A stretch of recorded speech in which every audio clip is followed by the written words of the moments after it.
अस्पताल में तो यहाँ मालती चौहान का शो अंदर है। अभी बोल रहा है सबकी 2 बजे के बाद ही पोस्टमार्टम स्टार्ट होगा। उनकी तरफ से कोई भी नहीं है और उनके ससुराल की तरफ से कोई नहीं आया है। मोबाइल लिया हुआ इस वाले पावर बैंक भी। हम यूट्यूबर हैं, सारे लोग हैं, लेकिन उनके ससुराल से कोई नहीं। जितना उनके भाई बंधु अरदार पर्दार चेला चपाटी जितने लोग थे, जब मालती चौहान तैयार होती थी तो सभी लोग बाहर कैमरा लेके खड़े रहते थे कि मालती चौहान बाहर निकले तो हम लोग वीडियो बनाए। आज सब कहाँ गए? आज कोई भी नहीं है। आज जो मालती वहाँ पे पड़ी है, सारे कहाँ गए? सारे चेला चपाटी किधर गए? अच्छा, एक बात और है कि एक बार आप सुलह समझौता करवाई थी और एक बार ये लोग दोबारा सुलह समझौता कर लिए जाके कोर्ट में। क्या इसकी सूचना आपको थी या नहीं थी? नहीं, इसकी सूचना मुझे नहीं थी। अब जो मैंने पहले सुलह समझौता कराया था वहाँ आप लोग भी थे, आप सभी लोग जानते हैं कि मैंने जब सुलह समझौता कराया उसके ही रात में उन लोगों ने शादी करवाया और फिर उसके बाद मेरा उनसे कोई कांटेक्ट नहीं, कोई बातचीत नहीं, वीडियो द्वारा ही जो भी था तो था।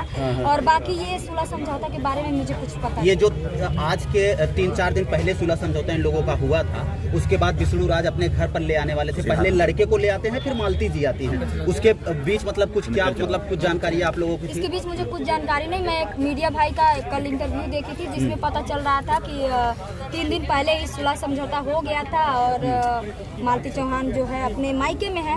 लेकिन फिर कल सुबह पता चलता है कि मालती चौहान अपने घर आ चुकी हैं। मैंने एक वीडियो भी डाला था, फिर पता चला कि मालती चौहान कहाँ चली गई अगर अपने घर नहीं आई। तो फिर यही सब मैटर था। तो मालती चौहान एक वीडियो बना के डाली थी और वो काली जगदीशपुर का वीडियो था, उनके मायके का नहीं था। और वो वीडियो कहा जा रहा है कि विष्णु राज ही बनवाए थे कि ये बना करके वीडियो डाल दो। बल्कि एक जगह ही वो जिप भी निकाली है क्योंकि उस समय वो आ गए थे। तो बोल रहे हैं कि मेरे दीदी आ गई। हमारी दीदी ने उन्हीं के घर का वो दीवार है, नया वाला जो दीवार चला हुआ है, उन्हीं के घर का वो दीवार है। बैकग्राउंड सीन आप देख सकते हैं। जब उन्होंने दीदी और का नाम लिया सबसे तो मेन सब फोन किए थे, सब बहुत नाम कर रहे हो हमसे इसे कहीं के वीडियो बनवा रहे हैं। हाँ, और सबसे मेन मतलब वो जो घर से अपने वीडियो बना रही थी वो दबाव में वीडियो बना रही थी। सबसे मेन चीज ये है, मालती चौहान जिस स्थिति में गई थी विष्णु राज के घर से, हाँ।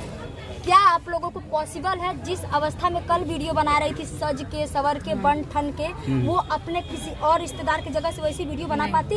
वो सिर्फ मुमकिन है विष्णु राज के घर से, और विष्णु राज के घर से ही सज सवर के सारा सामान उसका था, बनाई थी वीडियो। और वो बता रही है राधा की गुसल खाने का सीन है और जो बाथरूम बना है वहाँ का बगल का सीन है, इनके मालती चौहान के ससुराल का ही सीन था। और विष्णु इस बात को क्यों छुपाए अब तो वही जानेंगे। क्या लग रहा है आप लोगों को, ये खुद खुशी है या फिर मर्डर? पूरा बॉडी पे यहाँ पे निशान है, फोटो में पूरा ये निशान है। पोस्टमार्टम होगा तो उसमें तो पता चल ही जाएगा क्योंकि अपने आप बोलने से कोई फायदा नहीं है।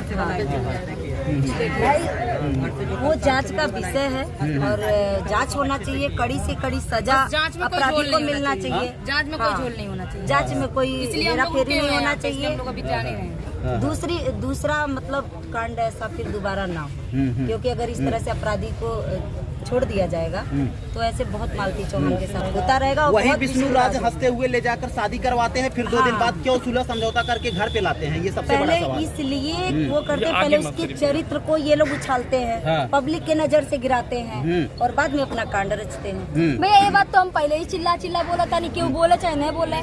गोरखपुरिया भौजी तो पहले ही से मालती के साथ रही, अब मालती के साथ लड़ाई लड़ ली, लेकिन गोरखपुरिया भौजी के भी बदनाम कर गई। आपको भी ये सब चीजें पता है कि भाभी आप थोड़ा आराम से काम करिएगा, आपको भी फंसाया जा रहा है। आप भी ये बात हमें बोले थे, तो उसी दिन से मैंने थोड़ा सा बैकअप ले लिया था क्योंकि मैं ज्यादा बात नहीं कर रही थी, क्योंकि भाई ये पैसे के लिए कुछ भी कर सकता है बंदा। तो इस वजह से मैं इससे बैकअप ले ली थी। जब से इसका सुलह समझौता जो भी हुआ था तो मैं बैकअप ले ली थी और बाद में इसके मैटर में इंटरफेयर नहीं कर रही थी। वीडियो में जो आ रहा था वही मैं बात का जवाब दे रही थी, बाकी कुछ नहीं कर रही थी। और अभी जो फिलहाल में मामला सामने आया, सुबह मेरे पास गोलू का कॉल आता है और बताते हैं कि ऐसा ऐसा घटना है। तो मेरे हस्बैंड जी मुझे नहीं बताते हैं कि मालती का देहांत हो गया, ये मुझे नहीं बताते, बस बोलते हैं कि मालती के घर चलना है, तुरंत चलो। हम बेड पर से उठते हैं, तुरंत साड़ी चेंज करते हैं, तुरंत चले आते, ब्रश भी नहीं करते हैं, तुरंत आते थे। हमें रास्ते में पता चलता है कि मालती का देहांत हो गया एक वीडियो द्वारा। तो मैं इनसे पूछती हूँ तो बोलते हैं कि मुझे अभी कुछ क्लियर नहीं है। तो इनको क्लियर बताया भी नहीं गया था। तो फिर गोलू रास्ते में कॉल करते हैं कि भाभी ऐसा ऐसा बात है, आप जल्दी आओ, महुली थाने पे आओ। तो फिर मैं महुली थाने पे अभी मैं पहुंची नहीं थी। उसके पहले फिर शांति का कॉल आता है मेरे पास गोलू के नंबर से। तो शांति रोने लगती है और बोलती है कि दीदी आप जल्दी आओ, जो भी करना है आप लोग को करना है। हम लोगों को लोग पागल समझ रहे हैं, क्योंकि हम लोग को दबाया जा रहा है, हम लोग को बोलने नहीं दिया जा रहा, हम लोग का सुनवाई नहीं हो रहा है। इसलिए मैं वहाँ से भागी आई और फिर मतलब उनके साथ प्रशासन से मैं बात भी की और उन्होंने बोला है कि जो भी कार्रवाई होगा अच्छे से होगा, कुछ दबाया नहीं जाएगा। अच्छा, जब प्रशासन से मिली आप तो यशो साहब से मिली तो क्या बातचीट हुई वहाँ अंदर बैठ के जब आप मिल रहे थे? यही बात हुआ है कि जो भी आरोपी होगा, जो भी दोषी होगा उसको सजा दिया जाएगा। आप कल पेपर में पढ़ लीजिएगा। के खिलाफ मामला दर्ज हुआ है। मामला दर्ज हुआ है किसके FIR में। मुझे ज्यादा नॉलेज नहीं क्या दी है आप तहरीर मुझे नहीं पता है भैया, अब इसके बारे में मालती चौहान के पिताजी ही बता सकते हैं। बातचीत हुए थे, बातचीत में अभी मेरे से